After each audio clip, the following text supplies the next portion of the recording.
ভারতে পালিয়ে থেকেও আওয়ামী লীগ নেতাদের অব্যাহত অপকর্ম এবার সামনে এসেছে। পশ্চিমবঙ্গের উত্তর ২৪ পরগনার শ্যামনগরে ভারতীয় পুলিশের হঠাৎ অভিযানে ধরা পড়ে ৩ জন প্রভাবশালী আওয়ামী লীগ নেতা। শীর্ষ সন্ত্রাসী ভয়ঙ্কর এক গডফাদার নারায়ণগঞ্জ ৪ আসনের সাবেক সংসদ সদস্য শামীম ওসমানকে আটক করেছে সেনাবাহিনী। নারায়ণগঞ্জে গ্রেফতার হয়েছেন শামীম ওসমান। রাখাইনে একটা মানবিক করিডোর দেয়া নিয়ে সরকারের উদ্যোগকে কেন্দ্র করে তীব্র বিতর্ক আমাদের সমাজে ছড়িয়ে পড়েছে। সরকারের এই বক্তব্য আসার পর রাজনৈতিক দল, পররাষ্ট্র বিশেষজ্ঞ, নিরাপত্তা বিশ্লেষক, এমনকি আমাদের সামরিক বাহিনীও এই আলোচনায় যুক্ত হয়েছে। হবারই কথা হয়ে থাকে যে 1 মণ দুধে যদি 1 ফোঁটা চেনা পড়ে তাহলে দুধটা নষ্ট হয়ে যায়। বাংলাদেশ জামাত ইসলামের যারা রাজনৈতিক কর্মী আছেন, বিশেষ করে শিবির, আমি বহুত আগে একটা ভিডিওতে বলেছিলাম যে আমি আসলে শিবিরের কিছু প্রশংসা করেছিলাম যে ওয়ান স্টার জেনারেল তিনি সার্জিসের মুখের উপর বলেছেন, আমার শেষ রক্তবিন্দু থাকা পর্যন্ত আমি কিন্তু আপনাকে মাফ করতে দেবো না। সেনাবাহিনী একটা ভূমিকা রাখতে পারে। সেনাবাহিনীর আসলে ইনার মোটিভটা কি? আসসালামু আলাইকুম দর্শক শ্রোতা, নতুন একটা ভিডিওতে জানাচ্ছি আপনাদের স্বাগতম। এইমাত্র পাওয়া তাজা এবং গরম খবর। আজকের এই ভিডিওটি কেমন হবে, কতটা গুরুত্বপূর্ণ, কতটা চাঞ্চল্যকর ভিডিওর অংশ বিশেষ এবং শিরোনাম দেখে আপনারা ইতিমধ্যে বুঝেই গেছেন কেমন হবে আজকের এই ভিডিওটি। আশা রাখবো ভিডিওটি স্কিপ না করে সম্পূর্ণ দেখবেন। আজকের ভিডিওটি সম্পূর্ণ দেখলেই অনেক কিছু জানতে পারবেন এবং বুঝতে পারবেন। বেশি কথা না বলে বিস্তারিত ভিডিওতে নিয়ে যাবো, তার আগে রিকোয়েস্ট করবো যারা ভিডিও দেখতে পছন্দ করেন এই চ্যানেলটি সাবস্ক্রাইব করে পাশে থাকা বেল আইকনটি বাজিয়ে রাখুন। ইতিমধ্যে সাবস্ক্রাইব করে দিয়েছেন তাদের জানাচ্ছি অসংখ্য ধন্যবাদ। চলুন এই ভিডিওতে লাইক করে দিয়ে আমরা বিস্তারিত ভিডিওগুলো মোবাইলের স্ক্রিন থেকে দেখা ব্রেকের পরে এক দেখে আসি। ১.৫ দশকের একচ্ছত্র শাসনের অবসান ঘটে ছাত্র জনতার গণ অভ্যুত্থানে। ২০২৪ সালের ৫ আগস্ট দেশের ইতিহাসে আরেকটি গুরুত্বপূর্ণ দিন হয়ে ওঠে। ওই দিনই দেশ ত্যাগ করেন সাবেক স্বৈরশাসক শেখ হাসিনা। সেই সাথে দিশেহারা হয়ে পড়ে তার দল আওয়ামী লীগ। হালচাল বুঝে শীর্ষ থেকে তৃণমূল পর্যন্ত নেতাকর্মী সীমান্ত পেরিয়ে আশ্রয় নেন ভারতে। তবে আশ্রয়ের সেই আশ্বাস বেশি দিন স্থায়ী হচ্ছে না। বাংলাদেশ থেকে এসে কলকাতা দখল করতে এরই মধ্যে ভারতকে নিজের দেশ ধরে নিয়ে নানা ধরনের অপরাধে জড়াচ্ছে পলাতক আওয়ামী লীগ নেতারা। কলকাতাকে বানিয়েছেন অপরাধের অভয়ারণ্য। জানা গেছে শেখ হাসিনার পাশাপাশি সাবেক স্বরাষ্ট্রমন্ত্রী আসাদুজ্জামান খান কামাল, কেন্দ্রীয় ছাত্রলীগ সভাপতি সাদ্দাম হোসেন সহ একাধিক আওয়ামী লীগ নেতাকর্মী এই মুহূর্তে অবস্থান করছে ভারতে। ভারতে পালিয়ে থেকেও আওয়ামী লীগ নেতাদের অব্যাহত অপকর্ম এবার সামনে এসেছে। পশ্চিমবঙ্গের উত্তর ২৪ পরগনার শ্যামনগরে ভারতীয় পুলিশের হঠাৎ অভিযানে ধরা পড়ে ৩ জন প্রভাবশালী আওয়ামী লীগ নেতা, যাদের মধ্যে রয়েছেন স্বেচ্ছাসেবক লীগের যুগ্ম সাধারণ সম্পাদক খায়রুল ইসলাম জুয়েল, আওয়ামী লীগ নেতা আশরাফুল রহমান এবং হাসিনার আমলের সাবেক পুলিশ সুপার হাসান আরাফাত আবিদ। আপনারা তো সবটাই জানেন যে বাংলাদেশে এখন আওয়ামী লীগের কি অবস্থা, তো তার জন্য তারা এখানে আসছে। জানা যায় তারা গত ৫ মাস ধরে স্থানীয় তিতাস মণ্ডলের বাড়িতে গা ঢাকা দিয়েছিলেন। স্থানীয়দের ভাষ্যে তারা ছিল অতি রহস্যজনক। প্রতিদিনের কাজকর্ম, চলাফেরা সবকিছু দিয়েই ছিল সন্দেহ। কিন্তু তারা কি করতো, তাদের কি পরিচয়, সেটা তো আমরা কখনো জানতে পারছি না। অন্ধকারে পুরো। পুলিশ পরিষ্কার ভাবে বলছে নাকি এদের কাছে পাসপোর্ট ভিসা আছে। পাসপোর্ট ভিসা যদি পুলিশ বৈধ মনে করলো তাহলে কেন থানায় নিয়ে গেল? এলাকার একজন বাসিন্দা বলেন, আওয়ামী লীগের নেতাকর্মী আসার পর থেকেই অশান্তিতে ছিলেন তারা।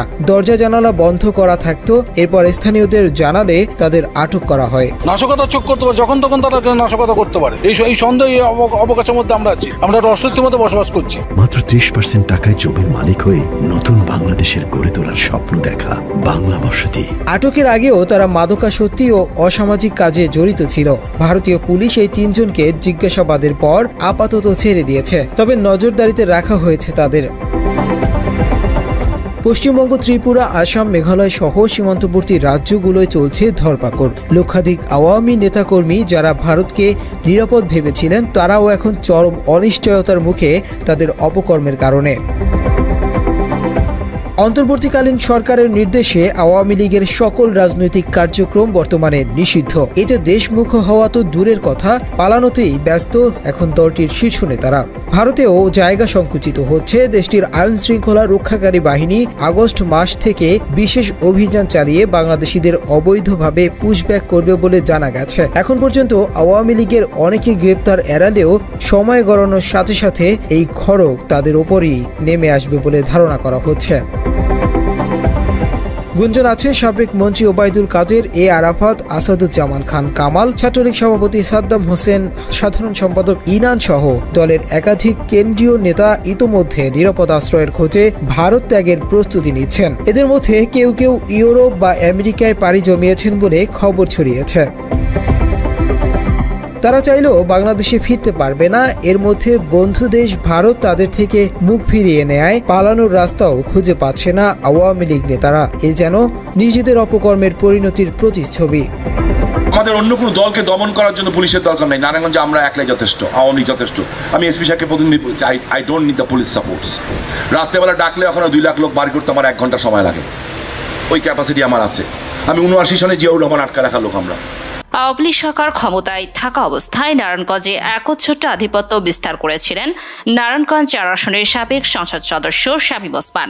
সর্বমহলেই তার একচ্ছত্র নিয়ন্ত্রণ থাকত। যে কেউ তার মতের বাইরে গেলেই তাকে নানাভাবে হুমকি ধামকির শিকার হতে হতো। নিজ দলীয় নেতাকর্মী থেকে শুরু করে প্রশাসনের কর্মকর্তারাও তার হয়রানি থেকে মুক্তি পেতেন না। 1981 সালে সরকারি তোলারাম কলেজের ভিপি নির্বাচিত হওয়া থেকে ছাত্র রাজনীতিতে নাম আসে শামীম ওসমানের। এরপর 1996 সালে প্রথমবারের মতো জাতীয় সংসদ নির্বাচনে অংশগ্রহণ করেন তিনি। আর নির্বাচিত হওয়ার পর থেকেই নারায়ণগঞ্জের স্থানীয় প্রশাসন থেকে শুরু করে পুরো নারায়ণগঞ্জ ছিল তার নিয়ন্ত্রণে। শেখ হাসিনার প্রশ্রয়ে নারায়ণগঞ্জে এই সময় তার অনুগতরা হয়ে ওঠেন এ জেলার হর্তাকর্তা। এই সময় শামীম ওসমান বা তার অনুসারীদের বিরুদ্ধে নারায়ণগঞ্জে কথা বলার মতো সাহস খুব কম মানুষই দেখাতে পেরেছেন। তবে এই তথাকথিত সাহসী শামীম ওসমান 2001 সালের নির্বাচনে আওয়ামী লীগের ভরাডুবির পর বোরকা পরিধান করে বর্ডার পার হয়ে ভারতে চলে যান। সেখান থেকে পরবর্তীতে তিনি চলে যান কানাডায়। এরপর দীর্ঘ সময় তার কোনো হদিস পাওয়া যায়নি। 2006 সালে তিনি দেশে ফিরে এসে নারায়ণগঞ্জের রাজনৈতিক অঙ্গনে পুনরায় আবির্ভূত হলেও 2007 সালের 111-এর পথ পরিবর্তনের আগের দিন তিনি দেশ ত্যাগ করেন। তিনি দেশে ফিরে আসেন 2009 সালের এপ্রিল মাসে আওয়ামী লীগ ক্ষমতা গ্রহণের পর।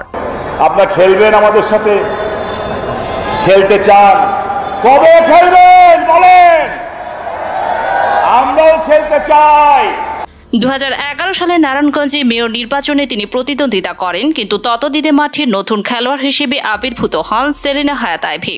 আইভীর কাছে শামীম ওসমানকে বিশাল ব্যবধানে পরাজিত হতে হয়। 2014 সালের নির্বাচনে প্রয়াত অভিনেত্রী সারা বেগম কবরীকে বাদ দিয়ে আওয়ামী লীগ সরকার নারায়ণগঞ্জ 4 আসনে বিতর্কিত শামীম ওসমানকেই মনোনয়ন দিয়েছিল। রাখাইনে একটা মানবিক করিডোর দেয়া নিয়ে সরকারের উদ্যোগকে কেন্দ্র করে তীব্র বিতর্ক আমাদের সমাজে ছড়িয়ে পড়েছে। সরকারের এই বক্তব্য আসার পর রাজনৈতিক দল, পররাষ্ট্র বিশেষজ্ঞ, নিরাপত্তা বিশ্লেষক, এমনকি আমাদের সামরিক বাহিনীও এই আলোচনায় যুক্ত হয়েছে। হবারই কথা, কারণ এটা হাতে ধরে বাংলাদেশকে একটা যুদ্ধের মধ্যে ঠোকানোর পরিকল্পনা বলে মনে করি, যেটা করছেন সরকারের দ্বিতীয় সর্বোচ্চ ক্ষমতাধর ব্যক্তি জনাব খলিলুর রহমান। আমি প্রায় বলছি ডিফ্যাক্টো ডেপুটি চিফ অ্যাডভাইজার। জাতিসংঘের স্থায়ী প্রতিনিধি যিনি আছেন তিনি সম্প্রতি এই ব্যাপারে একটা কথা বলেছেন, এবং এই কথা বলার পর আমার ইন্টারপ্রিটেশন হচ্ছে জাতিসংঘের নাম নিয়ে ডক্টর খলিল মিথ্যাচার করেছেন। আই রিপিট, জাতিসংঘের নাম নিয়ে ডক্টর খলিল মিথ্যাচার করেছেন, এবং তাকে এগুলোর জবাব দিতে হবে আবার নতুন করে। এবং আমরা জানি জবাব দিতে আসলেও তিনি ভাষার মারপ্যাচ করার চেষ্টা করবেন এবং ধরে নেবেন আমরা কেউ কিছু বুঝি না। আমি আবারও তিনি সর্বশেষ যখন যে বক্তব্য দিয়েছেন সেটা নিয়ে কথা বলবো, এবং আমি দেখাবো, এটা নিয়ে আমি আলাদা ভিডিও করেছিলাম। তিনি আমাদের সামনে এমনভাবে কথা বলেছেন যে তিনি পৃথিবীতে এই সংক্রান্ত জ্ঞান রাখেন, আর কেউ রাখে না, বা কেউ চাইলেও এই সংক্রান্ত জ্ঞান খুঁজে বের করতে পারবেন না। যাই হোক, আমি জাতিসংঘের যিনি স্থায়ী প্রতিনিধি আছেন তিনি এই ইস্যুতে কি বলছেন সেটার ব্যাপারে কথা বলি। রাখাইনে মানবিক করিডোরে জাতিসংঘের যুক্ততা বিষয়ে জানতে চাইলে গোয়েন লুইস ওনার নাম, উনি বলছেন যে কোনো ধরনের আন্তঃসীমান্ত সম্পর্ক উন্নয়নের উদ্যোগ, সংঘাতের কারণে ক্ষতিগ্রস্ত লোকদের সহায়তা করার জন্য যে কোনো উদ্যোগকে আমরা স্বাগত জানাই। এ বিষয়ে জাতিসংঘ সহযোগিতা করবে, কিন্তু এই ধরনের কোনো মানবিক করিডোর নেই, আমরা করিডোর সংক্রান্ত কোনো আলোচনায়ও নেই, মানে জাতিসংঘ এই কোনো আলোচনায়ও নেই, করিডোরও নেই, আলোচনায়ও নেই। তিনি বলেন মানবিক করিডোর একটি আনুষ্ঠানিক ও আইনি বিষয়। এক্ষেত্রে দুটি সার্বভৌম দেশ, বাংলাদেশ সরকার এবং মিয়ানমার সরকার, এবং প্রয়োজন হলে সংশ্লিষ্ট অন্য পক্ষদের আনুষ্ঠানিক সম্মতি থাকতে হবে। যদি কোনো চুক্তি হয় তবে জাতিসংঘ সহায়তা করতে পারে। আমি যতদূর বুঝতে পারছি এই ধরনের চুক্তি এখন পর্যন্ত হয়নি।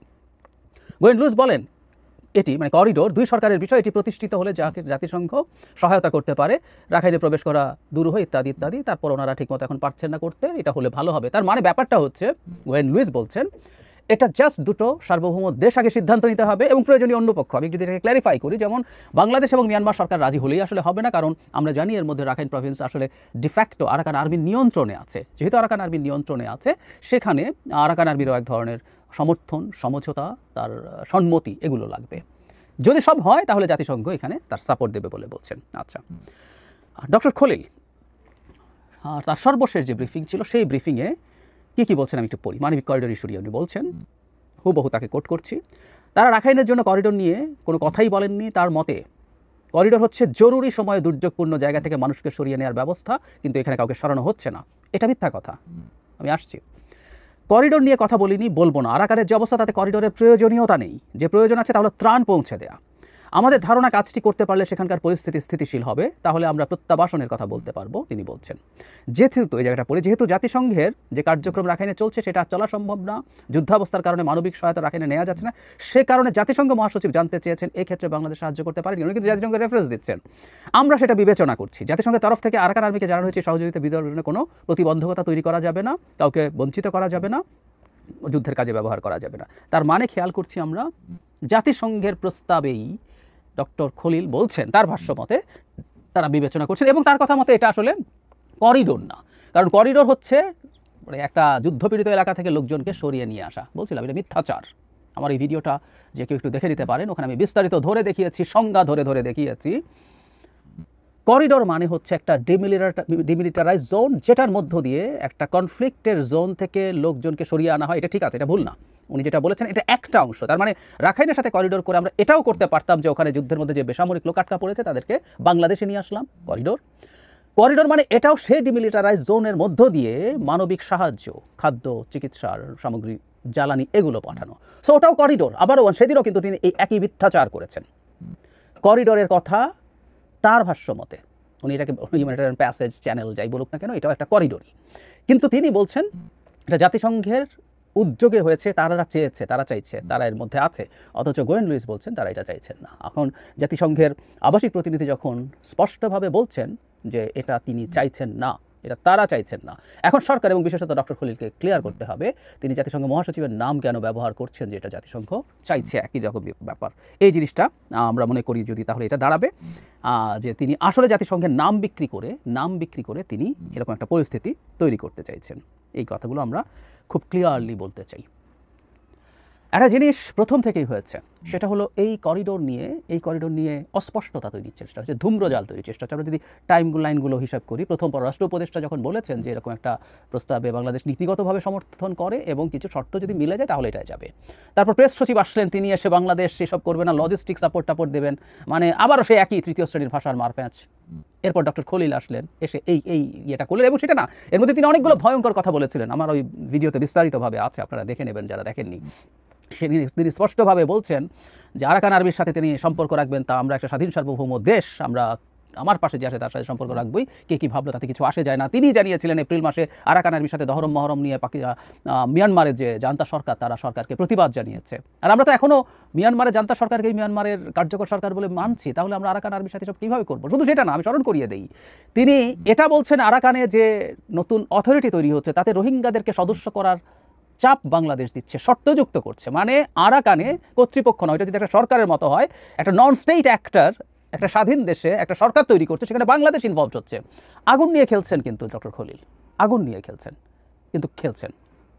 এখানেও জাতিসংঘের যিনি স্থায়ী প্রতিনিধি আছেন তিনি কিন্তু একই কথাই বলছেন, দুটো সার্বভৌম দেশের সরকার যদি আলোচনা করে, তারপরে বাংলাদেশের এই চ্যানেল নিয়ে, এই করিডোর নিয়ে আলোচনা করতে হবে মিয়ানমার সরকারের সাথে। কারণ বাংলাদেশ মিয়ানমার সরকারকে এখন পর্যন্ত স্বীকৃতি দেয়, বাংলাদেশ বলেনি আরাকান আর্মি এখানকার ডিফ্যাক্টো সরকার।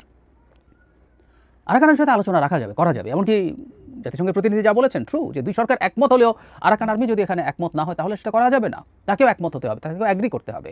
কিন্তু সেটা না করে তিনি এই রকম মারাত্মক কতগুলো ঝুঁকিপূর্ণ কাজ, ঝুঁকির ভেতরে বাংলাদেশকে নিয়ে যাচ্ছেন পরিকল্পিতভাবে। আমি পরিকল্পিতভাবে কথাটা আমি সেদিনও বলেছি, আমি আবারও বলছি, রাখাইনে এই পরিস্থিতির মধ্যে দিয়ে বাংলাদেশের একটা যুদ্ধ পরিস্থিতিতে তিনি নিয়ে যেতে চাইছেন, এবং এখনও সরকার সরে আসেনি। আমি সেনাবাহিনীর কথা বলছিলাম, অফিসার্স অ্যাড্রেস একটু স্মরণ করিয়ে দেই। সেনাপ্রধান যে বক্তব্যগুলো তার বাহিনীর সামনে দিয়েছেন, যেগুলো বিভিন্ন মিডিয়ায় এসছে, আমরা এগুলো অফিসিয়াল না ধরলেও আমরা ধরে নিতে পারি এই ধরনের কথা হয়েছে। একটা সেনাপ্রধান তার অফিসারদের সামনে সব প্রশ্ন উঠে আসলে জবাব তাকে দিতে হবে। সেখানে তিনি এই মানবিক করিডোরের আলাপ এনেছিলেন এবং বলেছিলেন যে এটা একটা নির্বাচিত সরকার এবং পার্লামেন্টের ইনভলভমেন্ট ছাড়া করা ঠিক হবে না। খেয়াল করবো আমরা, এটা দেয়া হবে কি হবে না এটা নিয়ে সরকারের যে রাজনৈতিক দল আছে এনসিপি, বাইরে সবাই তো বটেই, এনসিপিও বলেছে এটা সবার সাথে এক্সটেন্সিভ ডিটেইলড আলোচনা করা ছাড়া এরকম কোনো সিদ্ধান্ত সরকারের কোনোভাবে নেওয়া উচিত হবে না। কিন্তু সরকার এগিয়ে যাচ্ছে। ডক্টর খলিল, আবারও বলছি, তার বিশেষ কোনো উদ্দেশ্য আছে, এজেন্ডা আছে, এবং সেই এজেন্ডা নিয়েই, এবং ডক্টর ইউনূসকে আমরা ছাড় দিতে প্রস্তুত নই। একজন মানুষ এত বছর ধরে দেশের বাইরে আছেন, হঠাৎ করে দেশে আসতেই অবিশ্বাস্য গুরুত্বপূর্ণ সব পদ তাকে দেয়া হলো, তাতে মনে হয় তিনি কারো মিশন বা এজেন্ডা নিয়ে দেশে এসেছেন, দেশে এসে সেগুলো একটার পর একটা কার্যকর করার চেষ্টা করছেন। এটা একদম ক্লিয়ার। শুধু এই ক্ষেত্রেই না, তিনি সেনাপ্রধানের সাথে যে সরকারের সংঘাত, তার সাথেও তার দায় বিভিন্ন জায়গায় বিভিন্ন সোর্সকে ভিত্তি করে এই তথ্য সামনে এসেছে। কারণ তিনি ডিফেন্স মিনিস্ট্রিরও সরকার মানে ডক্টর ইউনূসকে সাহায্য করবেন বলছেন। আমার কাছে তো মনে হয় উনি ডিফ্যাক্টো ডিফেন্স মিনিস্টারও। বাংলাদেশের ইতিহাসে প্রথমবারের মতো প্রধান উপদেষ্টা বা প্রধানমন্ত্রীর হাতের বাইরে এই মন্ত্রণালয়ের দায়িত্ব আর কারো কাছে দেওয়া হলো। সো এই পরিস্থিতিটা তৈরি হয়েছে এবং আমার মনে হয় আমাদের সামনে ডক্টর খলিলকে আবারও এসে জাতিসংঘের এই বক্তব্যকে ক্লিয়ার করতে হবে। মহাসচিব যদি বলে যে এরকম ত্রাণ পৌঁছে দেওয়ার ব্যাপার, তার মানে করিডোর, এটা করিডোর প্রতিষ্ঠা। আবারও বলছি, ত্রাণ পৌঁছে দিলেও সেটা করিডোরই। আর যে নামই ডাকি না কেন, হিউম্যানিটেরিয়ান প্যাসেজ দিয়ে যদি জানতার তার সম্মতি ছাড়া এখান দিয়ে যদি খাবার বা ওষুধপত্র পাঠানো হয়, জানতে এখানে অ্যাটাক করতেই পারে। It's the same, all the same. যাই হোক, তাকে জবাব দিতে হবে যে তিনি যে জাতিসংঘের মহাসচিবকে রেফার করে কথা বলছে, জাতিসংঘের স্থায়ী প্রতিনিধির যে আবার উল্টো কথা বলছে, তাহলে তো আমার মনে হয় এই জিনিসগুলো তাদেরকে ক্লিয়ার করতে হবে। আর এটাকেও বলতে হবে আলোচনা যদি হয় কার সাথে, কারণ ওনারা তো বলছেন হিউম্যানিটেরিয়ান তার ভাষ্য মতে যদি প্যাসেজ বা চ্যানেল করেন তো কার সাথে আলোচনা করছেন? জান্তা সরকারের সাথে। ক্লিয়ার করতে হবে। জান্তা সরকার রীতিমতো সরকারকে হুমকি দিচ্ছে, চাপ দিচ্ছে, তুমি আরাকান আর্মির সাথে কি যোগাযোগ করছো, কেন করছো? তাহলে কি আপনি আরাকান আর্মির সাথে যোগাযোগ করছেন? তাহলে প্রশ্ন, একটা নন স্টেট অ্যাক্টরের সাথে ফর্মাল আলোচনা বা যোগাযোগ কেন, কিভাবে হতে পারে? এই যাবতীয় সবগুলো প্রশ্ন সামনে এনে জবাব তাকে সরকারের দিক থেকে দিতে হবে। আমরা ধারণা করি উনি যদি আসেনও আবার এই রকম নানান রকম উল্টোপাল্টা কথা বলার চেষ্টা করবেন, ভাষার মারপ্যাচ করার চেষ্টা করবেন, এবং কারণ তার এজেন্ডা আছে, এই কাজে এগিয়ে যাবেন, এই জায়গাতে সরে আসবেন না, এটা খুব স্পষ্টভাবে বোঝা যাচ্ছে। সে কারণে আমাদের সবার অনেক সোচ্চার হওয়া দরকার। বলা হয়ে থাকে যে এক মণ দুধে যদি এক ফোঁটা চেনা পড়ে তাহলে দুধটা নষ্ট হয়ে যায়। বাংলাদেশ জামাত ইসলামের যারা রাজনৈতিক কর্মী আছেন, বিশেষ করে শিবির, আমি বহুত আগে একটা ভিডিওতে বলেছিলাম যে আমি আসলে শিবিরের কিছু প্রশংসা করেছিলাম যে গতানুগতিক ধারার রাজনৈতিক দলের নেতাকর্মীদের চেয়ে ইসলামী ছাত্র শিবিরের যারা কর্মী আছেন তাদের মধ্যে নৈতিকভাবে অনেক পার্থক্য আছে, পজিটিভ পার্থক্য আছে। কিন্তু এর মাঝখানে যে বিচি নেতা আছে দুই একটা, এগুলো কিন্তু মাঝে মাঝে বের হয়ে আসে। আপনি দেখেন এই যে সরকার পতনের পর থেকে বাংলাদেশ জামাত ইসলামের পোলাপাইন অনেক ধরনের কর্মকাণ্ড চালাচ্ছেন। এর আগে গুপ্ত রাজনীতি করছেন, প্রকাশ সবার পরে বিভিন্ন পজিটিভ কর্মকাণ্ড চালাচ্ছেন। কিন্তু এর মাঝখানে গেল কয়েকদিন আগে চট্টগ্রামে সম্ভবত চট্টগ্রাম প্রেস ক্লাবে মানবতা বিরোধী অপরাধে আপনার অভিযুক্ত মামলায় যখন জামাতের নেতা এটিএম আজহার সাহেব মুক্তি পেলেন, তখন এখান নিয়ে মিষ্টি টিষ্টি বিতরণ হলো। আবার এটা নিয়ে পাল্টা আরেকটা দল তারা বিক্ষোভ একটা আয়োজন করলো, সম্ভবত আপনার গণতান্ত্রিক ছাত্র জোট। তো সেইখানে একজন নারীকে, বড় দাড়িওয়ালা একজন মানুষ, তিনি লাথি মারলেন। পরবর্তী সময় আমরা জানলাম যে এই লোক জামাতের কর্মী, খুবই অ্যাক্টিভ কর্মী। এরপরে তাকে নিয়ে জামাত বহিষ্কার করলো, ভাইরাল হলো সোশ্যাল মিডিয়াতে। ভাইরাল হবার পর তাকে পুলিশ গ্রেপ্তার করলো। গ্রেপ্তারের 6 ঘন্টা পর সে আবার ফেসবুকে স্ট্যাটাসও দিল। এটা হচ্ছে সম্ভবত আমাদের পুলিশ এখনো ফুল ঠিক হয় নাই, এটা হইতে পারে, নাকি আগের পোস্ট পরে পাবলিশ হয়েছে ফেসবুকে, ওইটাও হইতে পারে। পুলিশের গ্রেপ্তারের 6 ঘন্টা পর সে ফেসবুকে পোস্ট দিয়েছে, ডাজন্ট ফ্যাক্ট। তো এরপরে তার বিরুদ্ধে যে মামলা হয়, সে গ্রেপ্তার হইয়া আপনার ভিডিওটা ভাইরালের কারণে গ্রেপ্তার হয়। এরপর আমরা দেখছিলাম যে জামাতের পক্ষ থেকে একটা বিবৃতি আসছিল যে আকাশ চৌধুরী নামে সংগঠনের একজন কর্মী ঊর্ধ্বতন কর্তৃপক্ষের অনুমতি ছাড়া সেখানে উপস্থিত হয়ে যে কর্মকাণ্ড অংশগ্রহণ করছে তা নিন্দনীয়। আমরা এই কর্মকাণ্ডকে প্রশ্রয় দেওয়ার পক্ষপাতী নাই, তাই কেন্দ্রীয় দৃষ্টিভঙ্গির আলোকে শৃঙ্খলা ভঙ্গের দায়ে উপযুক্ত বিষয়সমূহ বিবেচনায় নিয়ে আকাশকে বহিষ্কার করা হয়েছে। মজার বিষয় হচ্ছে জামাতকে এখনো মুখে একটা বলে অন্তর আর একটা বলে আমি বিশ্বাস করি না, কিন্তু কর্মে তো এরকমই মনে হচ্ছে। আর এই প্রতিবেদন যখন আমি করতেছি, এটা বিবিসির মাধ্যমে সারা পৃথিবী দেখছে। আপনি দেখেন এগুলা ছোট্ট ঘটনা, কিন্তু অনেক কিছু একটা মেসেজ ক্রিয়েট করে। কি ঘটনা ঘটছে, কোথায় থেকে প্যাচ লাগছে দেখেন। 1 জুন চট্টগ্রাম বন্দরের লালদিঘি এলাকা থেকে তাকে গ্রেপ্তার করে পুলিশ, এরপর কারাগারে আসে। এরপর তাকে 4 জুন আকাশকে জামিন দিয়েছে আদালত। বুধবার চট্টগ্রাম মহানগর হাকিম আবু বকর সিদ্দিক শুনানি শেষে তার জামিন মঞ্জুর করেন। আর আমরা যদি দেখি যে জামিনে মুক্তির পর আকাশ চৌধুরীকে তার সতীর্থরা ফুলের মালা গলায় দিয়ে তাকে সেখানে শুভেচ্ছা জানান। আর সেই ছবি ভিডিও সোশ্যাল মিডিয়াতে ভাইরাল। ঠিক এখান থেকে বিবিসি বিষয়টা টান দিয়ে নিয়ে গেছে যে জেল থেকে বের হবার পর তাকে ফুল দিয়ে অভ্যর্থনা জানাচ্ছেন, পাশে ছবি তুলছেন। এরা কারা? তো জানা গেছে এরা তারই সতীর্থ, জামাত এবং শিবিরের তার সাবেক কর্মী। এই ঘটনা নতুন করে বিতর্কের জন্ম দিয়ে বলছে যে একজন নারীকে প্রকাশ্যে লাথি মারার পর দুইজনটা মারছে। অভিযুক্ত ব্যক্তি যখন কারাগার থেকে বের হয়, তাকে ফুল দিয়ে বরণ করার মেসেজটা কি? এই মেসেজটা হচ্ছে সোজা কথা সহিংসতার স্বীকৃতি। এর আগে ওই যে এক মোল্লা ছিল, কি নাম আমার, যে তার নামটা হচ্ছে আসিফ অর্ণব, ফেসবুকে দুনিয়ার নষ্টামি করে এক মহিলার পোশাক নিয়ে কথা কইতে যে খেয়াল আছে তো, তাহলে ভাইরাল হয়েছিল না, দেখছিলেন না, দুনিয়ার বদমাইশ। তো তারও এরকম ফুলটুল দিয়ে একদল মোল্লা গ্রুপ গিয়া তারাই একদম কোরআন হাতে দিয়ে কি বানাই ফেললো। মানে জাতির মধ্যে এই ভাইবটা এখন আছে যে কোনো মহিলা যদি তার ইচ্ছামতো ড্রেস পরে আর রাস্তায় হাঁটা এরকম অনব টাইপের বা যে কোনোভাবে যদি সহিংসতার শিকার হয়, এটা একটা পজিটিভ ভাইব পায়। এখন এই দৃশ্যপটগুলো যখন আন্তর্জাতিক মিডিয়াতে আসে, আপনার বুঝতে হবে জামাতকে আরো সংযত হতে হবে, মুখে অন্তরে আরেক নীতি ছাড়তে হবে, না হয় এই ব্যক্তিরা যারা ফুল দিয়া বরণ করছে তাদেরকেও দল থেকে বহিষ্কার করতে হবে যে এরা কারা, যে এগুলো কিন্তু আসলে খুব সিরিয়াস নেওয়ার বিষয়, নয়তো ওই ভাইরাল হয়েছি তারপরে গিয়া বক্কর চক্কর। এখন তার সাথে আবার এখন এটার পরে জামাত ইসলামের পক্ষ থেকে বলা হয়েছে যে ফুলেল সংবর্ধনার সাথে জামাত ইসলামের কোনো সম্পৃক্ততা নেই। চট্টগ্রাম মহানগর জামাতের সহকারী সেক্রেটারি মোহাম্মদুল্লাহ বলছেন যে তার সাথে কোনো সংবর্ধনা নেই, আর এগুলো তার ব্যক্তিগত ব্যাপার, আমাদের কেউ নাই। তো এগুলো আসলে দায়সারা বক্তব্য বাংলাদেশের রাজনৈতিক দলগুলো দেয়, মানুষ খায় না এখন। তবে সামনে ক্ষমতায় যাইতে গেলে জামাত এবং নারী সাংঘর্ষিক ইস্যু এটা অলওয়েজ ছিল। ওয়ান স্টার জেনারেল তিনি সার্জিসের মুখের উপর বলেছেন, আমার শেষ রক্তবিন্দু থাকা পর্যন্ত আমি কিন্তু আপনাকে মাফ করতে দেবো না। সেনাবাহিনী একটা ভূমিকা রাখতে পারে, সেনাবাহিনীর আসলে ইনার মোটিভটা কি? এখন ধরুন জুলাই যে চার্টারের কথা তারা বলছেন, এটা যদি একবার জারি করে ফেলতে পারেন, সংবিধান ফেলে দেবেন, ছুঁড়ে ফেলে দেবেন ডাস্টবিন, এবং যদি তাই হয় তাহলে মহামান্য রাষ্ট্রপতিকে ইজ আউট করে দেবেন বঙ্গভবন থেকে, এবং এই 3 বাহিনী প্রধান তারাও কেউ থাকতে পারবেন না। মানে পুরো খোল নিচে রাষ্ট্রের পাল্টে ফেলার একটা প্রক্রিয়া কিন্তু চলছে, এবং অদৃশ্য একটা শক্তি দেশ পরিচালনা করছে। তাদের তো আলোর নিচে নিয়ে আসতে হবে। এখন ধরেন যেই মুক্তিযুদ্ধের মধ্য দিয়ে আমাদের দেশ প্রতিষ্ঠিত হয়েছে, সেনাবাহিনী প্রতিষ্ঠিত হয়েছে, সেই সশস্ত্র বাহিনী যাদের দায়িত্ব বাংলাদেশের স্বাধীনতা, সার্বভৌমত্ব, অখণ্ডতা বজায় রাখা, তারা কি এটা চেয়ে চেয়ে দেখবে?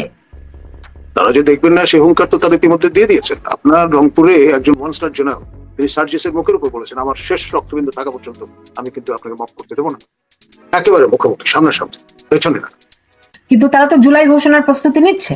হ্যাঁ নিচ্ছে, তারা হয়তো 10 তারিখ নাগাদ কাজ করে ফেলার চেষ্টা করবে। এখন তো চূড়ান্ত পর্যায়ে যতক্ষণ না আসবে ততক্ষণ পর্যন্ত যে বাঘ আসছে, যতক্ষণ বাঘ মুখোপেদান না করছে ততক্ষণ পর্যন্ত আমরা নিশ্চিত হচ্ছি না। তো সেনাপ্রধান হজে গেলেন না কেন? সঙ্গত কারণে দেশকে অরক্ষিত অবস্থায় তো রেখে তিনি যেতে পারেন না।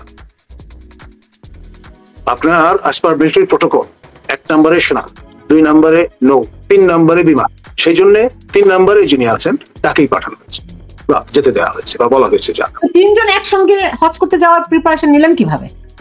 ভাই টিকিটও কাটা ছিল বলে আমি শুনেছি। হ্যাঁ, এটা করলেন পরে ব্যাক অফ দ্য মাইন্ড তাদের মনে হয়েছে যে এটা তো ঠিক না, এই জুলাইয়ের কাণ্ডটা তো করে ফেলবে আগে ভাগে।